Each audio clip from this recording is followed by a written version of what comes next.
Voy a saludar a Martín. ¿Cómo andas, Martín? ¿Cómo andas, José? Muy bien. Finalmente te tenemos, tanto tiempo que te hemos buscado. Una alegría tenerte por acá. Es un gusto estar con ustedes. Bueno, igual los temas que tenemos para hablar, esta coyuntura que nos da el país, son complejos.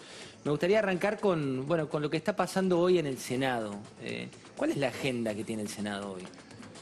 Mira, lamentablemente, en medio de problemas que Argentina ya arrastra hace mucho, estructurales, que hemos conversado muchas veces, en medio de la herencia, en medio de la coyuntura, en medio de la pandemia y de los errores también de política y de política económica en particular, nada de eso está teniendo lugar como discusión en el Senado. El otro día escuchaba a un senador decir, ya nos juntamos, ya tuvimos 20 sesiones. Entonces yo le pedí a mi equipo que revisara de todos los proyectos que hemos tratado, cuáles son realmente relevantes en torno a la pandemia COVID. 2%. ¿Y el resto por dónde va? Y el resto pasan, algunos por irrelevancia, si realmente discutimos proyectos que no tienen nada que ver ni con las urgencias, ni con el drama que se está viviendo en distintos lugares, y mucho es una agenda propia de la vicepresidenta de la Nación. ¿Cómo llevas esa relación que uno la ve como espectador a través de este congreso virtual y un trato a veces un poco irrespetuoso también hacia tu figura como senador nacional? Bueno, en primer lugar la gente no lo sabe, pero el presidente de los cuerpos no participa del debate, no dice bien, mal, y ella tiene una gestualidad que a veces no se ve en cámara, donde está tomando todo el tiempo partida. Y además elige iniciar las sesiones o inclusive en algunos momentos de debate álgido chicanear. Yo creo que hay dos problemas con respecto a eso.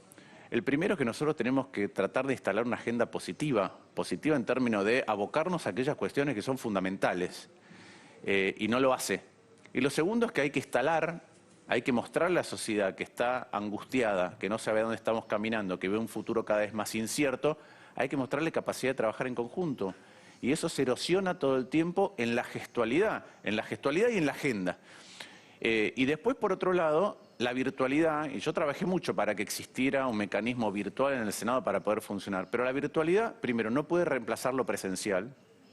La política requiere de lo presencial, porque si no el tipo de discusión que se da es una discusión de vidriera, es una discusión donde nadie quiere ceder en público, y eso no es bueno. Y lo otro es que la virtualidad no puede reemplazar las reglas que tiene el Senado para funcionar. Y la virtualidad en el caso del Senado, la virtualidad que estamos teniendo, sí reemplaza las reglas, las modifica, y eso no está bien. Hay cuestiones de reglas, ¿no?, de este marco de hoy por hoy. Por ejemplo, el tema de toma de tierras.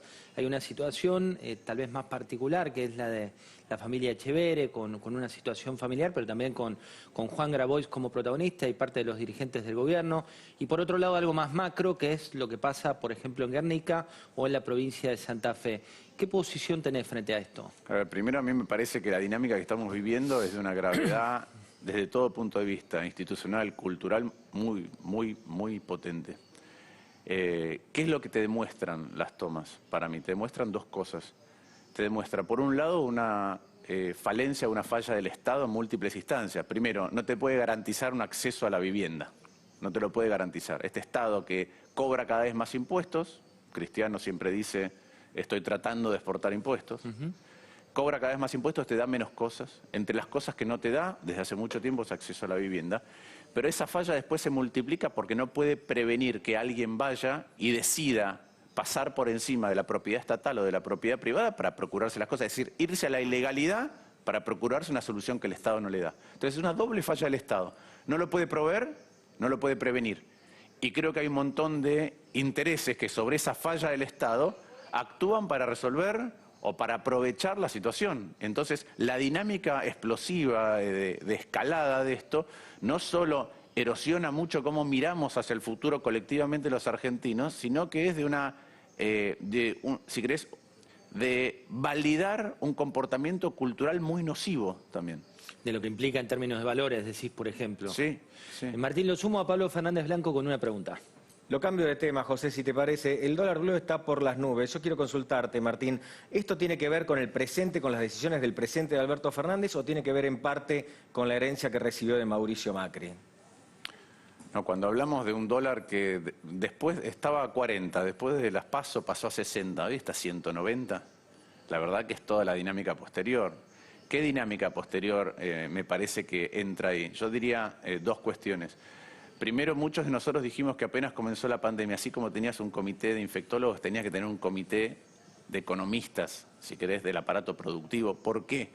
Porque Argentina tiene una historia, vos no podés recurrir a ninguna otra fuente de financiamiento que la emisión, pero tenemos una historia con la emisión, entonces vos tenés que estimar cuándo te vas a ir al límite de donde ya no tenés vuelta atrás y compensar eso con señales muy concretas de que entendés el problema futuro, fiscales, de redistribución interna, de baja de privilegios del Estado, de baja del gasto, del costo de la política, nada de eso se hizo.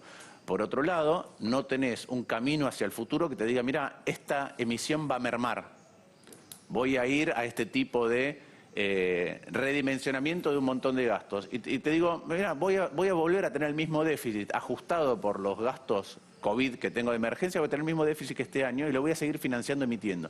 Eso te da cada vez una mayor masa de pesos. Y como vos no das señal a futuro de que entendés el problema y además entrás en contradicciones permanentes con respecto a cuál es tu agenda, bueno, la incertidumbre se agranda y la gente frente a la incertidumbre con exceso de pesos lo que dice es me procuro algo que me pueda proteger de lo que viene a futuro. ¿Qué quiero decir con la agenda esta de que no des señales? Reestructuraste la deuda. Reestructurar la deuda, yo apoyé la reestructuración, de hecho trabajé corrigiendo una de las leyes que mandaron al Congreso, pero reestructurar la deuda implicaba bajar, hacer más sostenible la carga que tenías del lado de intereses y amortizaciones, pero también volver a tener acceso a los mercados. ¿Resolviste la reestructuración? Sí. Y al ratito empezaste a dar señales que van en contra de asegurar un futuro colectivo. Entonces empezaste un día Vicentín, otro día las TIC por decreto, otro día 14.000 millones de pesos en una reforma judicial, otro día Nodio, otro día la toma de tierra está bien. Bueno, eso por más que vos vayas resolviendo algunas cosas puntuales de la macro, te genera un ruido muy grande con respecto a las expectativas.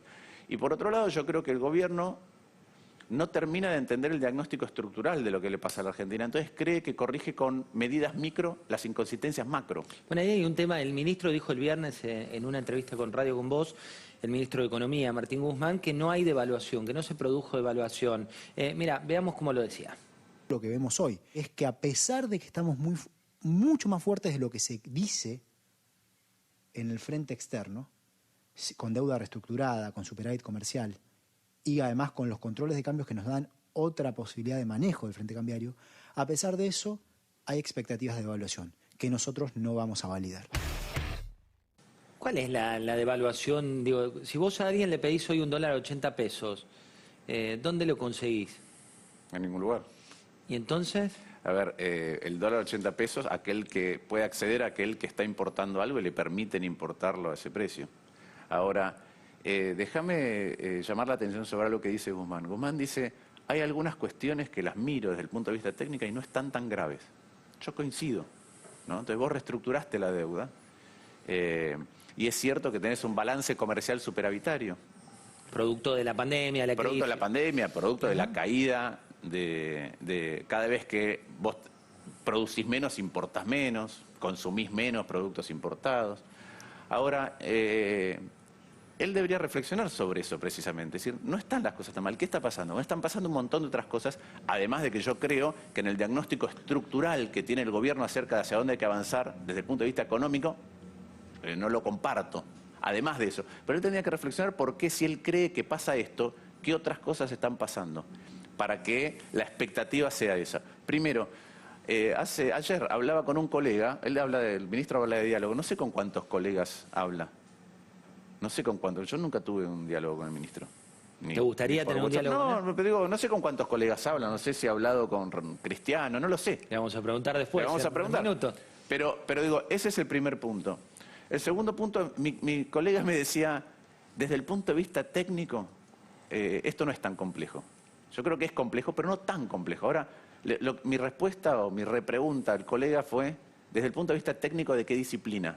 Desde la economía estoy de acuerdo, pero desde la ciencia política, desde la teoría de las organizaciones, desde la psicología individual, desde la psicología social, desde la psiquiatría, desde el funcionamiento del gobierno, desde todas esas visiones de disciplinas técnicas, ¿no hay problemas? Yo creo que sí hay problemas en el funcionamiento y que eso genera estas expectativas de que algo bueno a futuro no nos espera y la gente trata de preservarse. Ahora, con respecto a si la devaluación, no la devaluación, la verdad que lo que está pasando hoy es que vos decís el dólar 80 no lo consigo.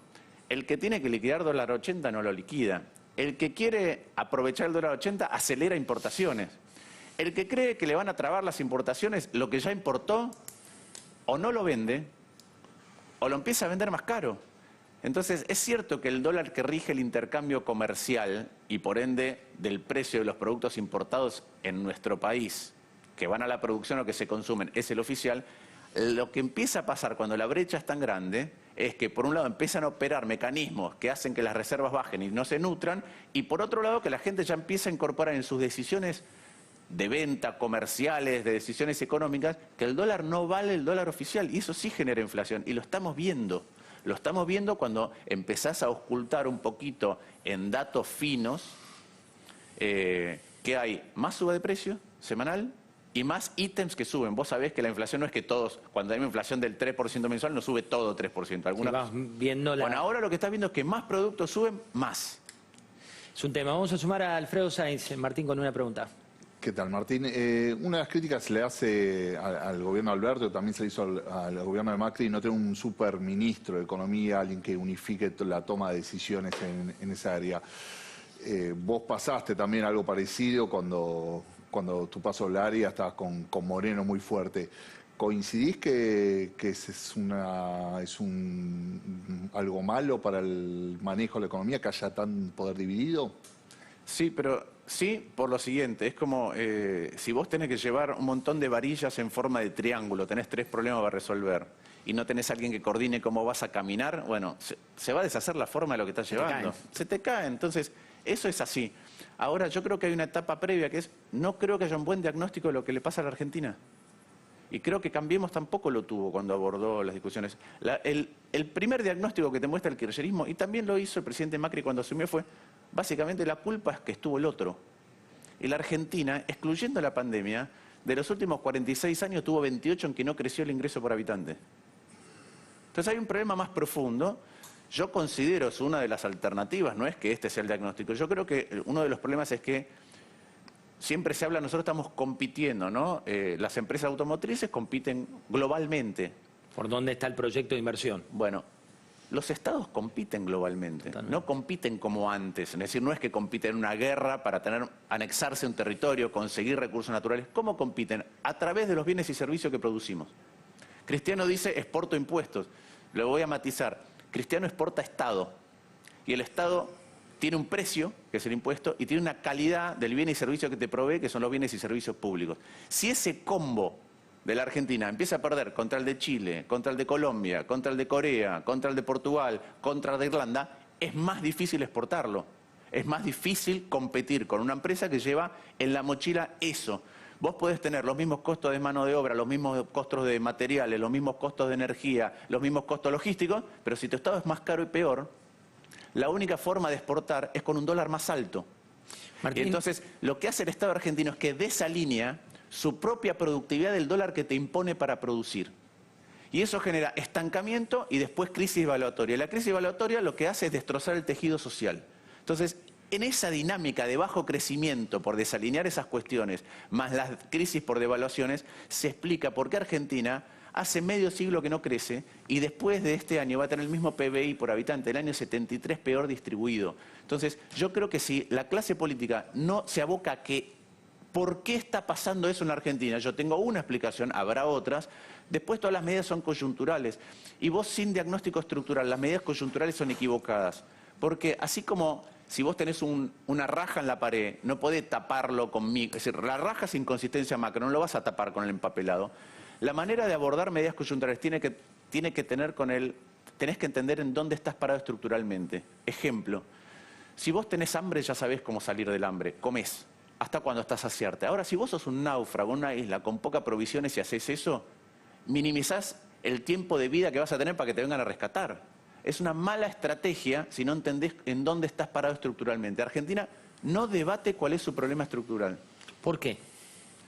Porque a veces se lo come la urgencia. Yo creo que la manera en que estamos discutiendo, desde que se modificó la lógica de los medios de comunicación, ha empeorado. Antes la discusión de la política no pasaba por los medios de comunicación. Hoy pasa por los medios de comunicación. Cuando hay tanta puja por tu atención, antes tenías 5 canales. Hoy 8. Hoy tenés 100 y pico. Bueno, más, sí, más, yo Pero, te digo de noticias. entonces lo que pasa es que todos pujan por tu atención, hay que ser estridente, hay que gritar para que te escuchen, eso no es bueno para el diálogo. Por otro lado, una vez Ricardo Lagos, expresidente chileno, me decía, el deber del largo plazo está en los partidos, los presidentes se tientan con el corto plazo, los que tienen que conducirlo a las discusiones de largo plazo son los partidos políticos. Los partidos políticos en la Argentina y en el mundo se degradaron muchísimo. Entonces, esa dinámica cortoplacista, si la sumás a que te creás problemas y los tenés que atender con urgencia, te hace más cortoplacismo. Totalmente. Martín, gracias por haber venido. Un gusto. A usted lo llevo a un tape, antes de darle el pie a Cristiano Ratazzi. Fíjate lo que